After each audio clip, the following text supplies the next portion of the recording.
Boa tarde, senhores. Aqui quem fala aqui é o Diego Moreira, da SM Elétrica.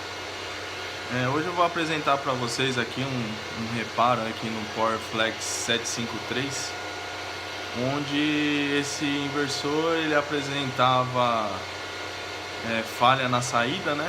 Falha de tensão na saída, ele não obtinha tensão na saída, né? E um defeito que depende muito da análise, né? De quem está executando o reparo, a manutenção. Que nesse caso específico ele tinha o disparo, ele tinha os sinais de disparo, né, das fases UVW, tanto em relação ao link DC+, como em relação ao link DC-. Só que esse sinal de disparo, esse sinal de PWM, a configuração das tensões de gate emissor, né, a tensão positiva de disparo e a tensão negativa, que é para o corte do IGBT, né, manter o corte do IGBT, essas tensões elas estavam discrepantes com as tensões padrão de disparo. Então é um defeito que normalmente as pessoas que trabalham com manutenção sempre já vão no optoacoplador, né? Um defeito característico do optoacoplador, mas nesse caso não era um defeito intrínseco ao optoacoplador, entendeu? É um defeito relacionado à fonte, a regulador de tensão, né, que caracteriza, né, essa padronização de tensão no PWM, né? Então vamos supor, no PWM a gente sabe que vem o sinal normalmente de 0 a 5 volts, né, normalizado, entra dentro do optoacoplador, né, pelos pinos do optoacoplador, e esse sinal é convertido por um circuito drive, né, para manter as características de disparo do IGBT, né? E é lógico, tem vários tipos de configuração para disparo de IGBT. Nesse caso, né, o caso do PowerFlex, o disparo é um pouco mais simples, né, é um circuito simples, só que tem suas nuances, suas características que vai além às vezes do conhecimento de quem está no dia a dia da manutenção, né, que cria aquele macete de reparo e termina às vezes sendo pego aí de calça curta, né? Porque aí na hora de um acontecimento desse você vai analisar no osciloscópio, mas tem um sinal de disparo, ok, mas esse sinal está ok, está discrepante, né? Não é só obter o sinal de disparo que aquele sinal ele está característico para o disparo do IGBT. Você pode até danificar o equipamento caso esse sinal ele não esteja adequado para o disparo, né, do IGBT. Então eu vou mostrar aqui na prática aqui para vocês o que foi feito, né? Mostrar no osciloscópio o sinal agora estabilizado, o sinal de acordo com as características, né, para este caso, né, intrínsecos a esse caso.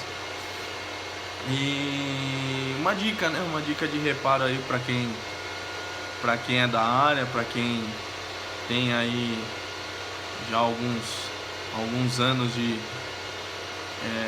manutenção e às vezes se depara com um caso parecido ou um caso que possa calhar nesse acontecimento aqui, né, e ajudar aí nos próximos reparos, né?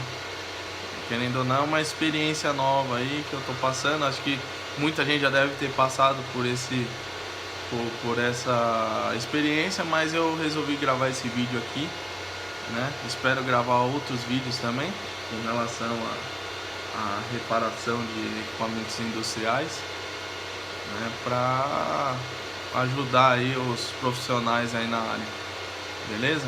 Então eu vou dar um pause no vídeo e eu vou depois fazer aqui um vídeo referente ao que foi reparado, né, mostrar os circuitos que tem no inversor, o que foi feito intervenção e o sinal no osciloscópio, né, de dos IGBTs com a configuração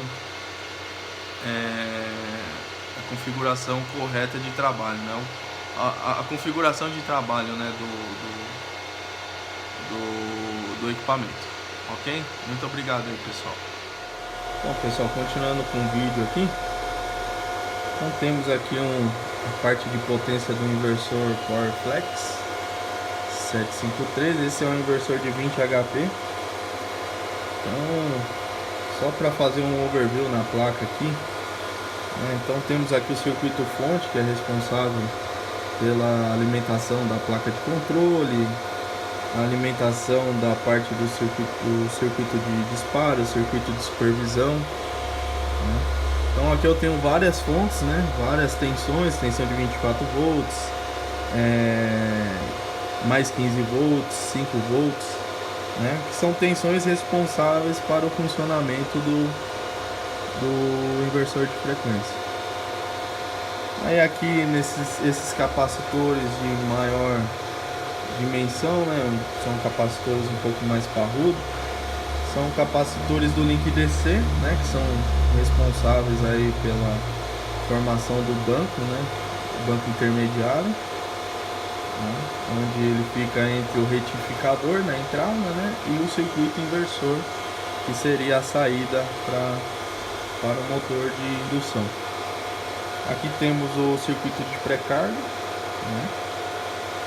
Circuito de proteção contra surto, né, na entrada. Então, caso tenha uma sobretensão, esses caras eles vão proteger o equipamento, né, entrando em colapso. Temos capacitores de filtro de entrada. Esses cabos aqui que estão conectados à placa de potência é de um indutor que fica em série com o banco do link DC, né, o banco de capacitores, que a sua funcionalidade é melhorar aí o fator de potência devido ao retificador ser 6 pulsos, né? Você tendo um indutor, ele vai melhorar aí o fator de potência na entrada, né, do inversor de frequência. Então temos também aqui os transformadores de corrente, né, mais conhecido como TC, que é responsável pela leitura da saída, né, de corrente, faz toda a supervisão de sobrecorrente, supervisão de falta de fase, supervisão de falha terra, né? Então ele é o responsável aí para manter o equipamento protegido e também responsável pelo controle vetorial, né? Sabido aí que o controle vetorial sem o encoder, né, ele tem uma malha de realimentação de corrente, onde ele faz a correção aí da corrente de magnetização e a corrente rotórica, né? Onde eu vou ter uma resultante lá com um ângulo alfa e uma resultante na corrente do motor. Então ele é um dos responsáveis por fazer esse controle, né? E por fim aqui o circuito de disparo, né? O circuito IGBT aqui também está abaixo. O dano foi muito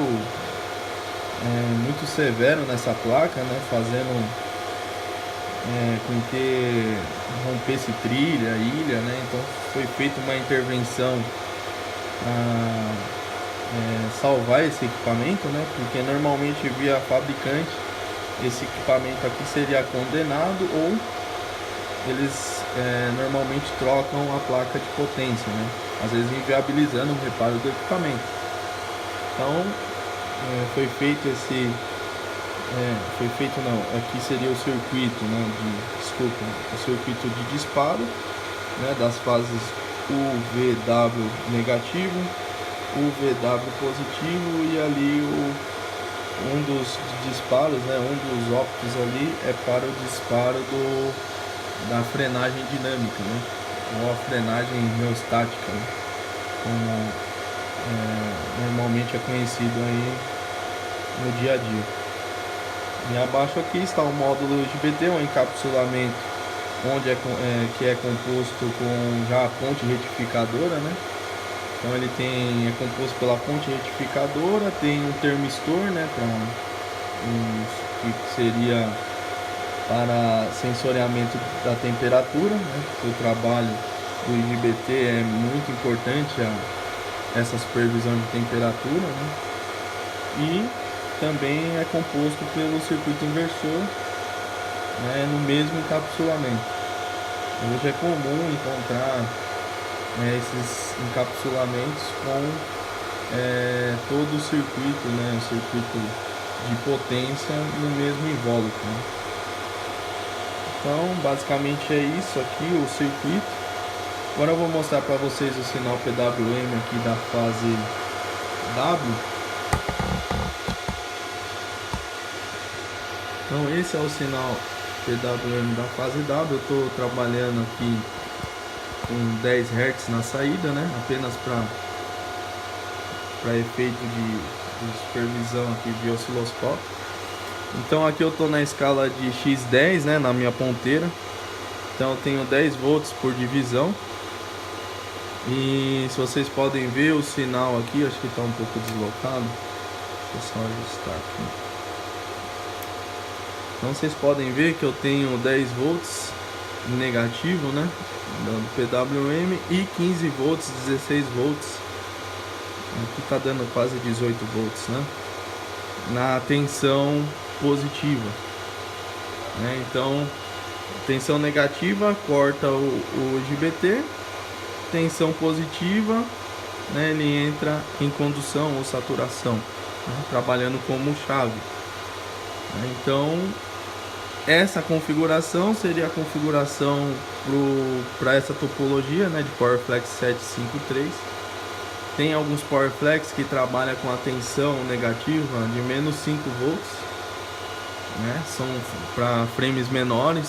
Esse, como é um frame de 20 HP, ele trabalha com menos 10, né? Eu não sei o motivo, mas creio eu que seja devido a topologia do IGBT, né? O modelo do IGBT utilizado nessa configuração aqui, nesse equipamento, de acordo com o datasheet, foi configurado para trabalhar aí a menos 10 volts. E o defeito nesse equipamento era o que? Ele tinha tensão de menos 20 volts, né, na parte do corte, e mais 5 volts na parte da condução né, a saturação do IGBT. Então fazendo com que o equipamento ele não operasse, né, não chaveasse o IGBT, porque o IGBT ele necessita de uma tensão mínima para executar o disparo. E nesse caso aqui só tinha um canal, né? Ou seja, só tinha um IGBT das 6 chaves, só um IGBT que estava trabalhando na configuração correta, né? Que seria o menos 10 mais 15. E aí foi feita a intervenção, né? Como vocês observaram aqui,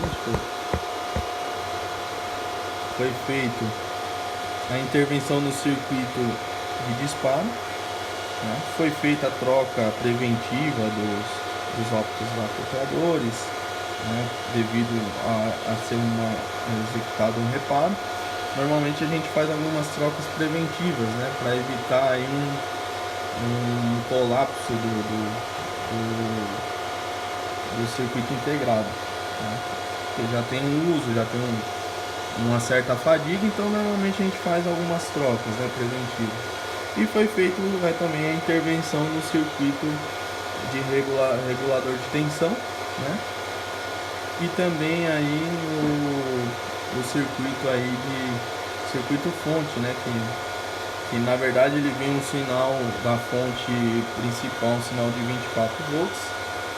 E com esse sinal de 24 volts, 25 volts, ele é normalizado para essa configuração de mais 15 ou mais 18 e menos 10, né? Normalmente é mais 15 e menos 10, né? Essa fonte ela é de 24 volts, né? Aí eu coloco um zero, na verdade ele vai ficar uma fonte assimétrica, né, com essas configurações, obtendo aí o resultado esperado para o circuito, né? Então foi feito o reparo foi bem sucedido, né? Normalmente para uma análise como essa aqui se perde bastante tempo, né? Não é algo que você bate o olho e você consegue fazer o diagnóstico, né? Então, dando umas dicas de reparo, né? De manutenção para quem é da área, né? Eu não aconselho ninguém que não é da área executar esses tipos de intervenção, porque você pode levar o equipamento a um dano que não tenha mais condições de repará-lo, né? Então esse vídeo é dedicado para pessoas de manutenção aí, do dia a dia, né? Manutenção de equipamentos industriais. Então a dica que eu dou para esse tipo de análise, né, de disparo, primeira coisa é fazer a análise via osciloscópio, né? Ver se na verdade o defeito está intrínseco ao optoacoplador. Se não tem saída do opto, troca o opto. Depois que foi feita a intervenção do opto, fazer de novo uma conferência via osciloscópio, né, se o sinal está de acordo com a topologia a topologia empregada, né, no equipamento. Se está ok, aí sim, aí coloca o motor para fazer um teste a vazio, depois fazer um teste dinâmico, né? Porque normalmente as pessoas fazem esse tipo de intervenção pelo conhecimento, pelo know-how que já tem. Então o cara vai lá, dispara, então vou trocar o optoacoplador. Mas não é todas as vezes que o defeito está intrínseco ao optoacoplador, entendeu? Então é muito importante fazer uma avaliação criteriosa para você não passar um orçamento para o cliente, né? E às vezes, mas o defeito não era esse. E às vezes você pode tomar prejuízo ou dar até um sem reparo para o cliente. Foi feita a intervenção e não resolveu o problema, né? E eu não tenho condições de avaliar ou sei lá, saiu do budget, do orçamento, né? Então é complicado, às vezes uma análise um pouco superficial do problema, né? É lógico que o dia a dia de análise é complicado, às vezes a gente não tem as ferramentas adequadas para análise no laboratório. Eu tenho algumas ferramentas, mas ainda não é um laboratório que tenha um testador tipo ABI, né, que faz curvas VI, comparação, né? Mas temos ferramentas que para o que é empregado aqui, né, que são reparos de inversores, IHM, PLCs e também cartões de PLCs. Temos aqui uma estrutura que atende muito bem, né, todos esses requisitos de teste, principalmente a bancada dinâmica que temos aqui também para teste com motor com tensão nominal, corrente nominal, né, uma bancada para testes dinâmicos, né, para validar, né, e manter a confiabilidade do equipamento. Manter a confiabilidade do equipamento e a confiabilidade do reparo, né, que o reparo foi bem sucedido.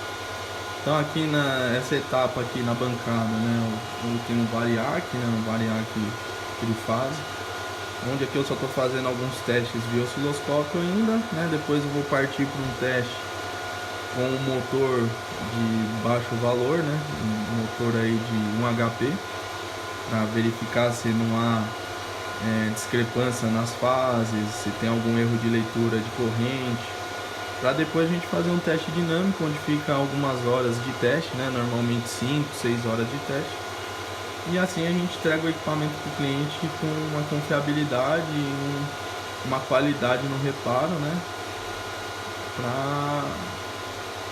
Para assim a gente satisfazer aí né, a expectativa do cliente.